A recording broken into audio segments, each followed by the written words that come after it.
2018లో team India మాజీ captain Mahindra Singh Dhoni ప్రదర్శన అభిమానులను నిరాశపరిచింది. గతేడాది 20 వన్డేలు ఆడిన ధోనీ కేవలం 275 పరుగులు మాత్రమే చేశాడు. అయితే గతంలో టీమిండియాకు అద్భుత విజయాలను అందించడంతో ఇంకా ధోనీకి జట్టు మేనేజ్మెంట్ అవకాశాలను కల్పిస్తుంది.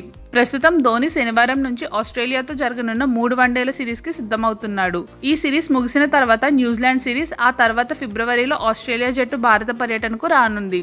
ఈ సిరీస్లలో రాణించి ధోనీ తిరిగి ఫామ్ను అందుకోవాలని అభిమానులు కోరుకుంటున్నారు. వన్డే వరల్డ్ కప్ ప్రారంభానికి ముందు భారత్ 13 వన్డేలు మాత్రమే ఆడనుండటంతో అందరి దృష్టి ధోనీపైనే ఉంది.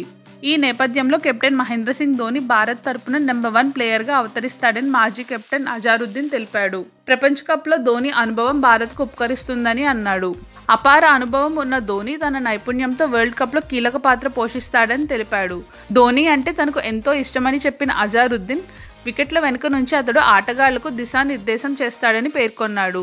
ఈ సందర్భంగా అజారుద్దీన్ మాట్లాడుతూ, బౌలర్లు ఎక్కడ బంతులేయాలనే విషయంలో కూడా ధోనీ సూచనలు ఇస్తాడు. ఫీల్డింగ్ సెట్ చేయడంలోనూ కోహ్లీకి సహకారం అందిస్తాడు. అత్యంత అనుభవమైన, విజయవంతమైన కెప్టెన్ ధోనీయే అని పేర్కొన్నాడు.